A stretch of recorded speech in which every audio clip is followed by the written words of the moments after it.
These are the 10 most beautiful churches and cathedrals in Paris. Even though France has been a secular country since 1905, when it codified into law the separation of church and state, churches and cathedrals remain vital symbols of its cultural identity and landscape. Though Paris is more often associated with buttery baguettes, landmarks like the Eiffel Tower, fabulous shopping and iconic style, its churches are not to be missed. Whether you are devoutly religious or have never been to a Sunday service, the famous churches in Paris are worth seeing at least once in your lifetime, even just for their architectural magnitude and beauty.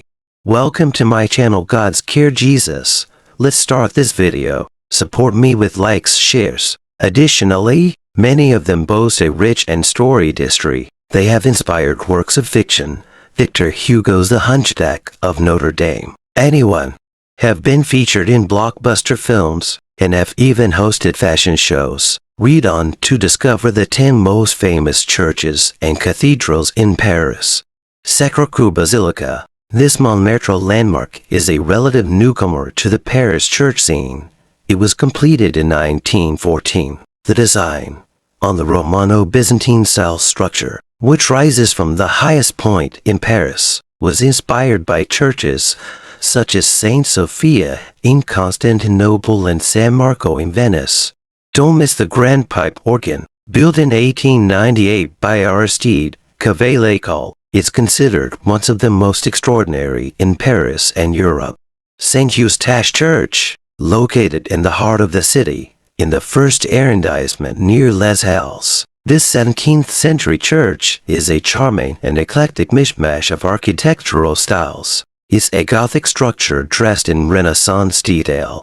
The Chapel of the Virgin, which was built in 1640, features a sculpture of the Virgin and Child at the center of the apse, surrounded by 3 large paintings by Thomas Couture. The Madeleine Church, inspired by Nimes Maison Carré, one of the best preserved Roman temples. This neoclassical building has not always been a church. It was first commissioned by Napoleon as a memorial, a temple to the glory of the Great Army. After the fall of Napoleon, King Louis XVI determined the structure would be used as a church, and it was consecrated in 1842. The Madeleine Church is one of the earliest, large-scale neoclassical buildings to replicate the entire exterior of a Roman temple. Its 50 Corinthian columns, each of which stretches to 20 meters high, wrap around the entire building. The battlement sculpture depicts the Last Judgment. Cathedral Basilica of Saint Denis, located in Saint Denis, a northern suburb of Paris. This medieval cathedral is the final resting place for nearly every French king and queen, from the 7th century through the 19th century.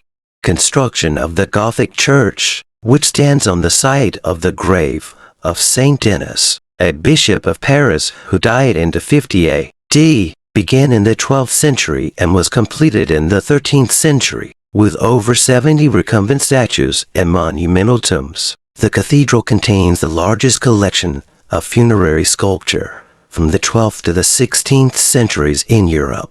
Saint-Chapelle, on Paris Isle de la Cite, stands a towering feat of religious Gothic architecture. Not that one, see slide 6. Saint-Chapelle, built in the middle of the 13th century by King Louis IX in just 7 years to receive Christ's crown of thorns, which had been purchased by Baldwin II, Latin Emperor of Constantinople. It was removed during the French Revolution and eventually made its way to the Cathedral of Notre Dame de Paris. Members of the Paris Fire Brigade saved it during the April 2019 fire.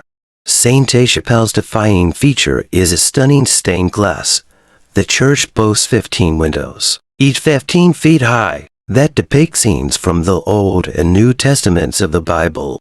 Cathedral of Notre Dame de Paris, having soared over Paris for more than 150 years. The 19th century spire of this Isle de la Cite Cathedral was destroyed during an April 2019 fire, but has been under major reconstruction ever since. Begun in the 12th century, Notre Dame was the center of medieval Parisian life, although the cathedral suffered damage followed by neglect during and after the French Revolution. Interest in its preservation was revived following the publication of Victor Hugo's Hunchback of Notre Dame in 1831.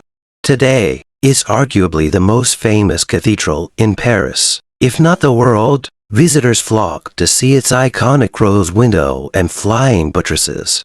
Saint-Étienne du Mont Church, originally built in the 13th century, then rebuilt in between the 15th and 17th centuries. This Gothic marvel is tucked behind the Pantheon in the Latin Quarter. It contains the shrine of Saint Genevieve, the patron saint of Paris. Don't miss the rood screen made of finely carved stone, the sole surviving example in Paris. Church of Saint Sulpice. Construction of this Latin Quarter church, one of the largest in Paris, began in 1646, with Rococo details like the double colonnade with loggias. It's a true masterpiece in French classical style. Saint Sulpice has become one of the most popular tourist destinations in Paris after figuring prominently in Dan Brown's The Da Vinci Code.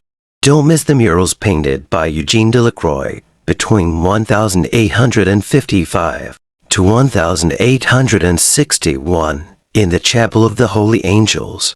St. Paul St. Louis Church, designed by Jesuit architects Etienne Martelange and François Darand. This 17th century church features influences both from French Gothic architecture, such as the traditional cruciform plan and the verticality of its facade, and Italian Baroque architecture, like its curved form details and Corinthian columns on its facade. The Marais District building likely inspired the church in Victor Hugo's Les Miserables, where Cassette marries Marius Pontmercy. Hugo lived nearby in the Place des Vosges from 1832 to 1848, during which he wrote the novel. It was published in 1845. His daughter Leopoldine was married at St. Paul St. Louis in 1843.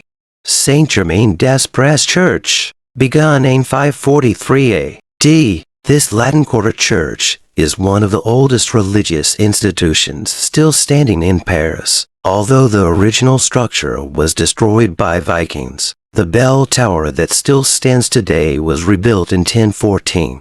As the church attracted more and more visitors, the village of Saint-Germain-des-Prés was created in the 12th century. It quickly became a significant economic center within Paris and has become an important hub for literature, beginning with the production of hand-copied literature by monks in philosophy at the nearby Sorbonne University.